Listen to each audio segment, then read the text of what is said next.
રાજકોટ જિલ્લાના ધોરાજી ઉપલેટા વિધાનસભા મત વિસ્તારના વિકાસના કામોનું ખાતમુહૂર્ત કરવામાં આવ્યું.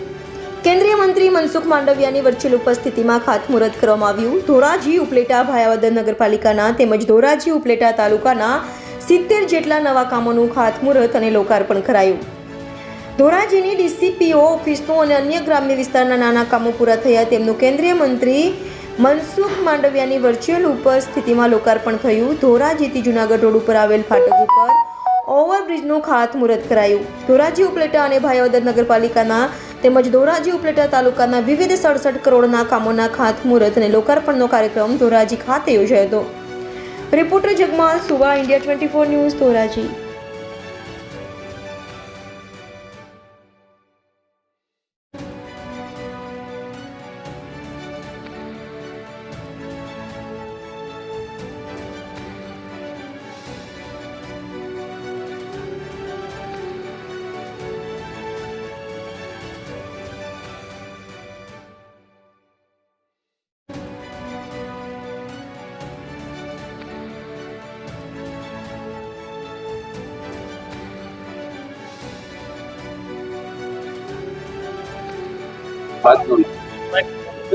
આજરોજ ધોરાજી મુકામે ધોરાજી ઉપલેટા વિધાનસભા વિસ્તારના 3 નગરપાલિકા ધોરાજી, ઉપલેટા અને ભાયાવદર ત્રણેય નગરપાલિકાના અને ધોરાજી અને ઉપલેટા બંને તાલુકાના વિવિધ વિકાસના કામોના ખાતમુહૂર્ત અને લોકાર્પણ લગભગ 70 જેટલા કામોના ખાતમુહૂર્ત અને લોકાર્પણનું કાર્યક્રમનું આયોજન હતું.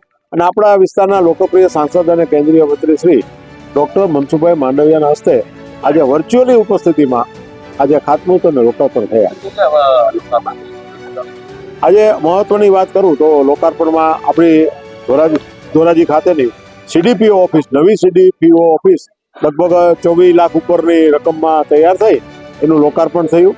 અને આપણા આઈસીડીએસ ઓફિસર મહિલા અને આપણા જે મહિલા સેવિકાઓ અને બાળકો બહુ જ ખુશ થઈ અને એની મોઢા ઉપર આનંદની લાગણી હતી કે અમને અમારી નવી કચેરીઓ મળી. અને આ સિવાય નાના નાના ગામડાના જે 2 થી લાખથી માંડી 5 લાખ સુધીના કામોના પણ લોકાર્પણ થયા છે, વર્ચ્યુઅલી લોકાર્પણ થયા છે. અને આજ મહત્વના ખાતમુહૂર્તમાં આજે રેલવે ફાટક ધોરાજી જૂનાગઢની જે રેલવેનું ક્રોસિંગ છે ત્યાં જે ઓવરબ્રિજ થવાનું છે એ જીયુડીસી ફાટક વિહીન અભિયાન એક ચાલે છે ગુજરાતમાં. જ્યાં ફાટક હોય ત્યાં ફાટકની જે અકસ્માતો ટાળવા માટે ગુજરાત સરકાર આ એનું અભિયાન છે. અભિયાન અંતર્ગત લગભગ 25 કરોડ ઉપરની રકમનું આજે ત્યાં ખાતમુહૂર્ત થયું છે. અત્યારે ઘણા બધા કામ, વિકાસના કામ ચાલી રહ્યા છે.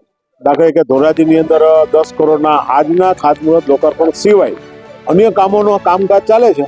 એમાં કેટલાક પૂર્ણ થવામાં છે અને કેટલાક પ્રગતિમાં છે. એ જ રીતે ભાયાવદરની અંદર પણ લગભગ 11 કરોડ ઉપરના કામો અત્યારે પ્રગતિમાં છે અને ધીમે ધીમે પૂરા થાય છે. રોડ રસ્તાના કામો પણ ચાલે છે, એ કામો પણ ધીરે ધીરે પૂરા થતા જાય છે. એમ એનું લોકાર્પણ થતું છે. જ્યારે જ્યારે આવી કોઈ ફરિયાદ કે માહિતી મને મળે છે ત્યારે જિલ્લા કલેક્ટરશ્રી, જીઓલોજીસ્ટ અને સંદર્ભ અધિકારીઓને હું જાણ કરું છું અને તાત્કાલિક પગલાં લેવાય. અને તમને ખબર છે કે ખૂબ જ વાહનો પકડાય છે અને જપ્તી થાય છે અને એમાં કડકમાં કડક કાર્યવાહી કરવામાં આવે છે અને આ અભિયાન ચાલુ જ રહેશે.